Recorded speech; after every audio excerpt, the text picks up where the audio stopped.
नमस्कार मंडळी, स्वागत आहे तुमचं मराठी एक्सप्रेस आपल्या लोकप्रिय चॅनलवर। मंडळी, नांदेडमधलं गँगवॉर आणि एकाच रात्रीत तीन लोकांचा मृत्यू झाला, मर्डर झाला। अर्जित नांदेडमधल्या सदा गँगचा मेंबर। 3 एप्रिलला रात्री अर्जित आपल्या 2 मित्रांसह धुरंधर 2 हा सिनेमा बघायला गेला। सिनेमा संपायला उशीर झालेला, शो 1:30चा होता, त्यामुळे 2च्या सुमारास संपला। अर्जित बुलेटवरनं बाहेर आला आणि त्याच्यावरती हल्ला झाला। या हल्ल्यात अर्जितचा जागीच मृत्यू झाला।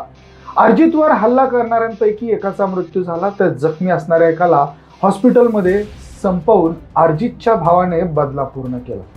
नांदेडमध्ये एका रात्री 3 खून झाले आणि गँगवॉर पुन्हा भडकतंय काय अशी चिन्ह सुरू झाले।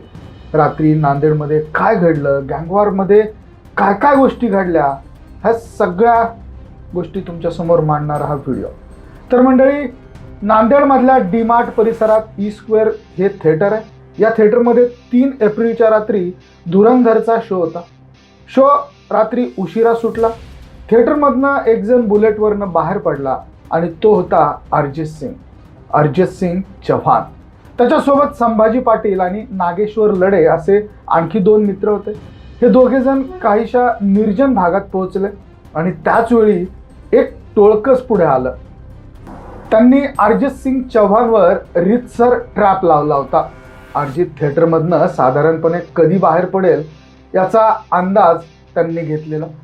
त्याच्यासोबत किती जण असतील याची देखील माहिती त्यांना होती, कारण त्यांनी डायरेक्ट तलवारी उपसल्या आणि अर्जित आणि त्याच्या 2 मित्रांवर वार करायला सुरुवात केली। या टोळक्याने अर्जितला पूर्णपणे घेरलं आणि न थांबता त्याच्यावरती सपासप वार केलाय। पण त्याचवेळी अर्जितच्या सोबत असलेल्या 2 मित्रांनी संभाजी पाटील आणि नागेश्वर लढे यांनी काउंटर अटॅक केला।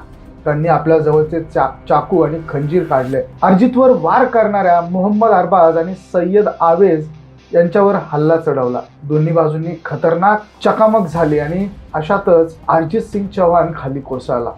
त्याच ठिकाणी त्याचा मृत्यू देखील झाला। अर्जितच्या साथीदारांनी केलेल्या हल्ल्यामुळे मोहम्मद अरबाजचा सुद्धा त्या ठिकाणी मृत्यू झाला आणि अशात अर्जित सिंग चव्हाणच्या भावाने त्याला इष्णुपुरी येथील शासकीय हॉस्पिटलमध्ये नेलं। त्याचे वडील सुद्धा सोबत होते। डॉक्टरांनी अर्जितला उपचाराआधीच मृत घोषित केला। त्यानंतर अर्जितचा मृतदेह शवागारात नेण्यात आला। त्यासाठी अर्जितचा भाऊ आणि वडील हे हॉस्पिटलमध्ये थांबले होते। त्याचवेळी याच हॉस्पिटलमध्ये सय्यद आवेज हा देखील दाखल झाला। आवेजला प्रचंड मारहाण झाली होती। वार झाल्याने तो देखील प्रचंड जखमी झाला होता।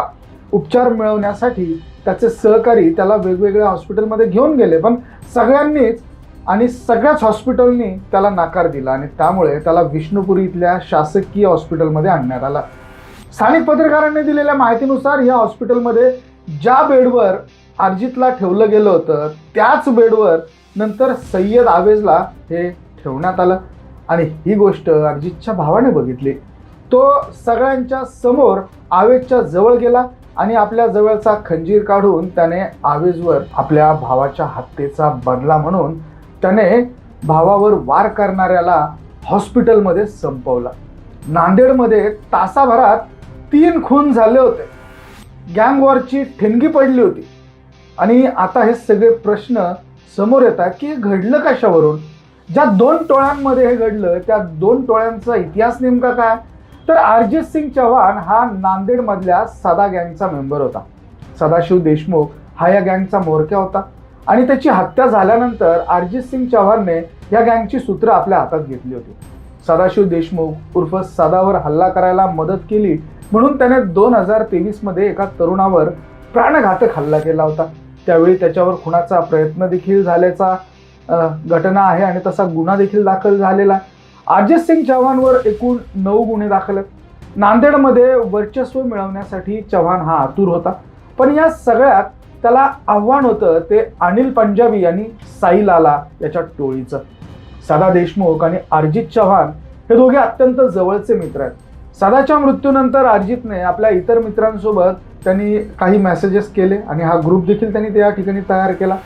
सदा देशमुखचा खून हा अनिल पंजाबी आणि साई लाला यांनीच घडून आणला असा संशय अर्जितला खूप वेळापासून होता। आणि त्यामुळे या दोन्ही टोळ्यांमध्ये अनेकदा मोठमोठे राडे देखील पाहायला मिळाले. अनिल पंजाबी हा सुद्धा नांदेडमधला कुख्यात गुंड आहे. त्याच्यावरती MPD अंतर्गत कारवाई करण्यात आलेली होती. त्यानंतर त्याची रवानगी जेलमध्ये देखील झालेली होती. अजूनही अनिल पंजाबी हा जेलमध्येच आहे. तर साई लाला याच्यावर सुद्धा MPD अंतर्गत कारवाई करण्यात आली होती. पण 2 महिन्यापूर्वी साई लाला जेलमधनं बाहेर आला होता आणि पुन्हा तो या ठिकाणी ऍक्टिव्ह झाल्याचं सांगण्यात येतं. स्थानिक पत्रकारांनी दिलेल्या माहितीनुसार साई लाला आणि अरिजित सिंग चव्हाण यांच्यामध्ये सरळ राडा सुरू झालेला होता. वर्चस्वाची ही लढाई होती आणि त्यात साई लाला जेलमधून बाहेर आल्यापासून अरिजित आणि त्याची टोळी ही साई लालाला संपवणार अशी चर्चा ही सगळीकडेच रंग धरत होती. तर मंडळी, सदा देशमुखच्या हत्येला साई लाला जबाबदार आहे असा संशय असल्याने अरिजितच्या डोक्यात साई लालाबद्दल राग होता. दोन्ही टोळ्यांमध्ये असलेली वर्चस्वाची लढाई आणि जुना राग यातून कुणीतरी कुणासाठी तरी ट्रॅप लावण्याची तयारी करत असल्याचं हे या ठिकाणी कायम बोललं जात होतं. तर अशा पद्धतीनं हा अरिजित आणि इतर मंडळींचा संदर्भातला इतिहास थोडक्यात. पण अरिजितच्या आधी साई लालाने तो ट्रॅप लावून ठेवलेला होता आणि पिक्चरमधून बाहेर येणाऱ्या अरिजितवर त्याचे शूटर्स अरबाज आणि आवेज यांनी तो हल्ला चढवला. तलवार आणि खंजीर वापरून केलेला हा हल्ला इतका भीषण होता की अरिजित हा या हल्ल्यासमोर टिकलाच नाही. त्याला मृत्यूनंतर उपचारासाठी हॉस्पिटलमध्ये पोहोचवण्यात आलं, पण आवेजला अरिजितच्या भावाने हॉस्पिटलमध्येच संपवलं. त्यामुळे पुन्हा गँगवॉर होणार आणि याची दहशत सगळ्या नांदेडमध्ये पसरणार हे जवळपास निश्चित होऊन गेला. या सगळ्या प्रकरणात भाग्यनगर पोलिसांनी दिलेल्या माहितीनुसार यामध्ये 2 FIR दाखल झालेल्या आहेत. दोन्ही क्रॉस कंप्लेंट्स आहेत. भाग्यनगर पोलीस स्टेशनमध्ये 2 क्रॉस FIR ह्या दाखल होतील. एक जी अरिजित सिंग याच्या फॅमिलीची आणि दुसरी आवेज किंवा अरबाज या दोघांपैकी एकाची. FIR घेऊन खुनाचे गुन्हे दाखल करण्यात येणार आहेत. आणि या सगळ्या प्रकरणात पोलिसांनी साई लाला या गँगमधल्या 2 जणांना ताब्यात घेतलेला आहे. तर अरिजितच्या टोळीमधले 2 जण यांना देखील उचलण्यात आला. त्यामुळे आता अरिजित सिंग चव्हाण आणि त्याची टोळी त्याचबरोबर साई लाला गँग या दोन्ही टोळ्यांमधले गुंड जेलच्या आतमध्ये जाणार आहेत. आता जेलमध्ये पुन्हा राडा होऊ नये हे देखील एक महत्त्वाचं काम आहे. पण साई लालाला सुद्धा या प्रकरणात अटक होणार का असा प्रश्न आता समोर येतोय. सध्या नांदेडमध्ये तणावपूर्ण शांतता असली तरी एका रात्रीमध्ये 3 खून झाल्याने प्रचंड दहशतीचं वातावरण या ठिकाणी सध्या सुरू आहे.